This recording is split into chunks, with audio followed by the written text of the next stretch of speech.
Songs Live. This time what we're going to be doing is looking at the melody to Always With Me, Always With You by Joe Satriani. This is one of my absolute favorite melodies. I love playing this song, and I thought it'd be kind of fun to talk about it with you. So what we're going to do is we're just going to look at the beginning of this, and then we'll kind of break it down, and then, of course, you can keep learning it from there. But basically what's happening here is we're playing in the key of B major. We have this...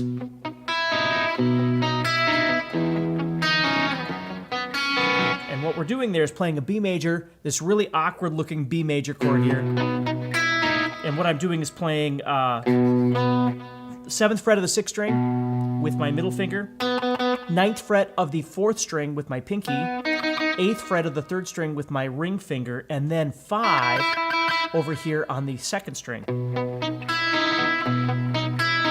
And then I'm moving down and playing 0, skipping the 5th string, then playing 6, 6, 4. And then I move down and I bar and I play 2, 4, 4, 2. So I'm always skipping the 6th or the 5th string,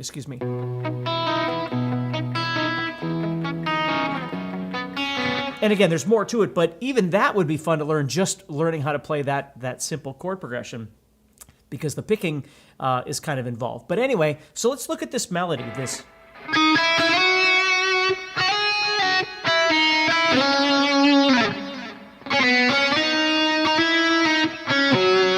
Now, what I want to talk about with this is not just the notes, but you thinking about the best approach that you can take to make this sound as smooth as possible, okay? Because we're all going to pick or slur, hammer on and pull offs, that sort of thing, in different places. You might bend in certain places. And as he plays this throughout the song, he does the same thing. Like he'll bend, where he slid one time, he's going to bend another time. And so it's different throughout the song. And if you watch him play it live, it's different throughout the song every time he plays it. So the basic structure is what we're going to talk about. And then what I want you to explore is what's the best way of executing this that makes the most sense for you, right? So as I'm playing this, I'm playing 4, 5, 7, and there's actually a little pickup note that you'll hear at the beginning of that, which is a 4th fret of the 3rd string. So I start off kind of giving that a little bit of a palm mute, but again, it depends on how you're trying to execute this. And then I'm going to move up to 9, back to 7, then 5, 4, back to the 5. Then I move to a little slide to the 6th fret on the 3rd string there.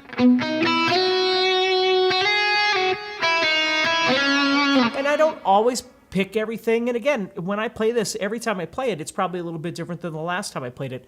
That's why I want to talk about this with you. Because again, it's more about the execution than it is the elements that go into it, because it's going to be different for each one of us. And certainly, as you play it more often, your expressiveness might change.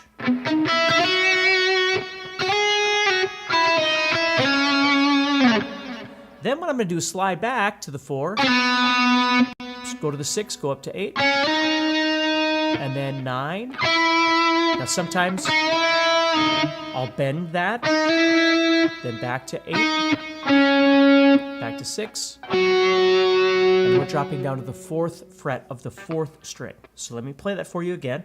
And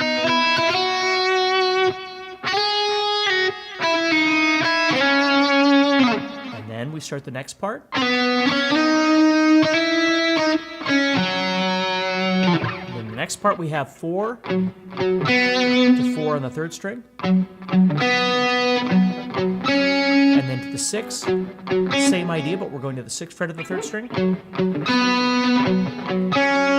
Slide up, and back to the 4. Okay, now again, you can watch this video as many times as you need to break this down. I don't want to take an hour to talk about this. I just want to show you the different phrases. So the first phrase, and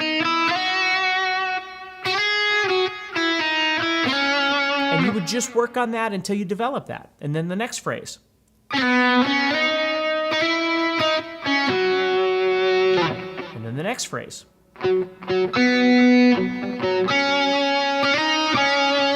And the last phrase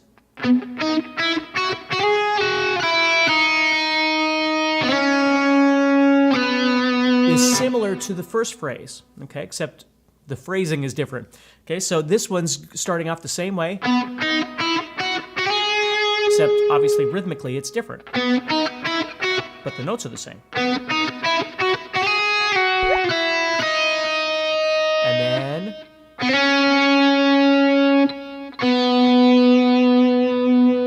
okay, so what's really beautiful about this, and what I've always enjoyed about Joe Satriani's playing, among other people too, is that it's very melodic. Like, he'll build a melody, a theme, and then he'll go off and do his soloing thing, and then he'll come back to that theme throughout the song, which is really nice.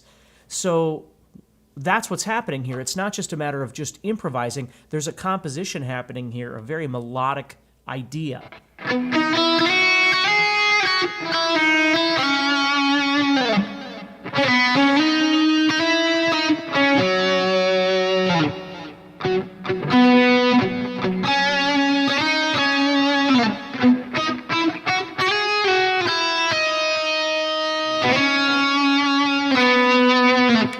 So as you learn this, again, maybe you're just learning the picking parts, which are really fun to play. Maybe you're learning this melody. Maybe you're going to learn the solos or whatever. But when it comes to the melody, really anything, ever, but certainly we can see that in this solo, in this melody, is the expressiveness. Don't just think about it as a bunch of notes. Really think about the execution. Think about the control of the string noise. Think about your volume. Think about how much gain you're using.